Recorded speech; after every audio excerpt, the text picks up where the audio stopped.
What's up, guys? Today we're working on this 2011 IS 250. We're going to be replacing both front seats. Both of these front seats have had a lot of wear. They're torn, they're beat up. The passenger side airbag light is on, and the dealership said we needed to replace the whole seat. So we ordered 2 seats off LKQ in kind of unknown condition, but the electronics were guaranteed. So we're going to give it a shot and hope that solves our issues. Should be a pretty quick process. We'll show you how to do it, and it's about the same for most cars. So let's get right into it. First thing we're going to do is move the seat all the way back.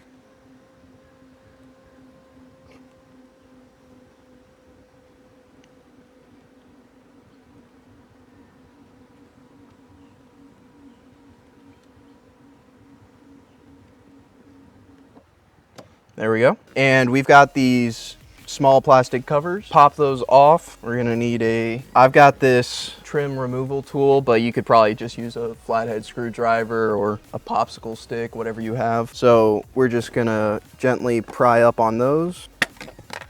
And there it is. And we'll do one more on the other side. So we're gonna go ahead and remove these 2 bolts.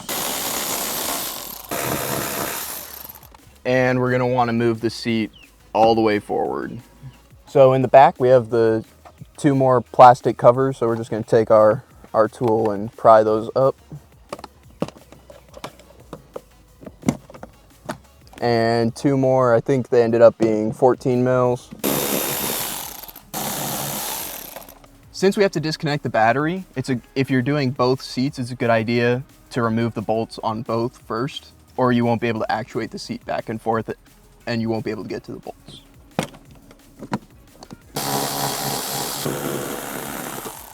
And we're just gonna pop these up like on the other side. Next thing we have to do, that we have our 4 bolts taken out, is disconnect the battery. We're gonna be undoing electronics, and we're dealing with airbags, so we wanna make sure there's no power going to those as we start unplugging things. So we're gonna disconnect the negative battery terminal if you have the right size socket. And we're just gonna disconnect the negative battery terminal. That's so sad. And it's just a 10 mil to disconnect the negative battery terminal. Tuck that out of the way. And now we should be okay to disconnect electronics from the seat. But before I do that, I'm going to remove the headrests so it's a little easier to get them out. Now that we've got this tilted up, I can access all these plugs. This looks like the only wire connected to the chassis, so we'll just undo these 3 connectors. So we'll just slide that one out like so and put that back on there. 2 and 3, just like that. And now we can yank this guy out of there. Yes.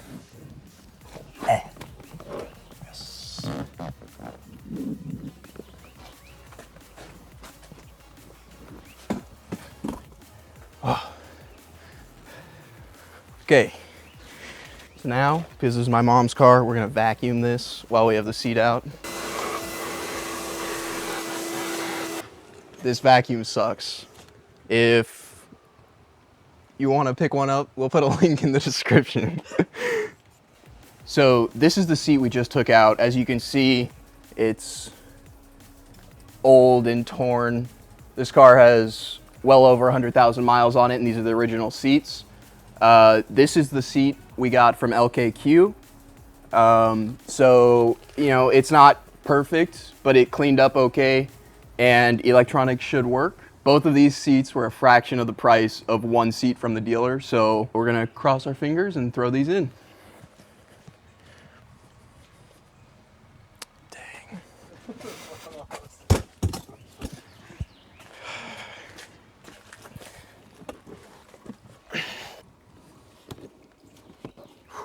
So we've got the feet lined up in the back where it's gonna sit. We're gonna plug in the electronics. If yours still has the 3 connectors, they cut off the chassis, you can take that out. And we'll plug these in. And tilt our seat back. Make sure all those holes are lined up. And we're just gonna get these started because we're probably gonna have to reconnect the battery and move the seat to actually be able to tighten these, but at least it's in there for now. And we're gonna hop over to the other side and throw that seat in. I guess probably take that seat out. Mom, you been eating Doritos in here? No. Just unplug these connectors on this side and we can take this out. Ooh, the steering wheel is gonna make this side interesting. Yeah.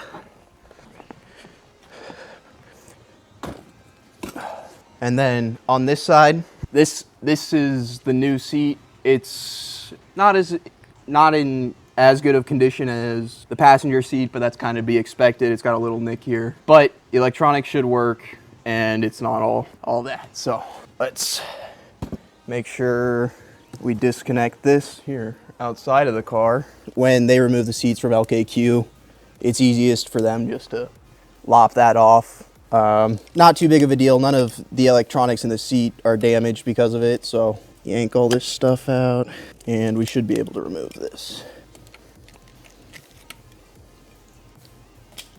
I'm gonna vacuum this side first, hold on. Oh yeah, there's like 40 cents over here. And we're gonna reconnect electronics. Okay, that's all connected. Let's get it lined up. Blam. And we'll just get those front two started so it's held in place. And now we can reconnect the battery and hope no airbags go off. And we can close the hood. And let's see if these seats work. Let's go all the way back. All right. I don't actually know what this button does, so I don't know if you can see that, but this back is moving in and out. So sure, great. So we're gonna tighten these up. I shouldn't say tighten it up. We're gonna snug these up, start the back ones. Sometimes you can have these front ones lined up and it won't be perfect in the back. And if you tighten it all the way down, you won't be able to get those screws started. And another thing to note, if your seats did not come with the seatbelt clip, swap them over from your other seats. It's not fun to have to pull them back out. So as you can see here, it's a good thing we didn't tighten up those very front bolts because this isn't quite lined up, but we have enough room to wiggle those into place and get those bolts started. And now we can tighten these up all the way and put the trim pieces back on. Something like that. And on this side. And we can fully tighten these front ones. And reinstall our trim. And on our passenger side, the original headrest was actually in a little bit better shape. So we're gonna slide that right in here. Blam. And last thing before we send Mom on our way is we're gonna use a little bit of Griot's 3-in-1 spray.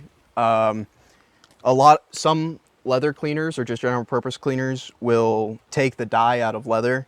This is a pretty light color, so we don't really have to worry about that, but any reds or blacks you have to be careful of, but the Griot's works pretty well, and it'll rub off my grubby handprints and any other grease or mildew. We're gonna go ahead and try and start the car and see if our airbag light goes away. It may need to be reset by a dealer, or I think it might be a number of cycles turning the key on and off, so we'll give it a shot and hopefully it goes away.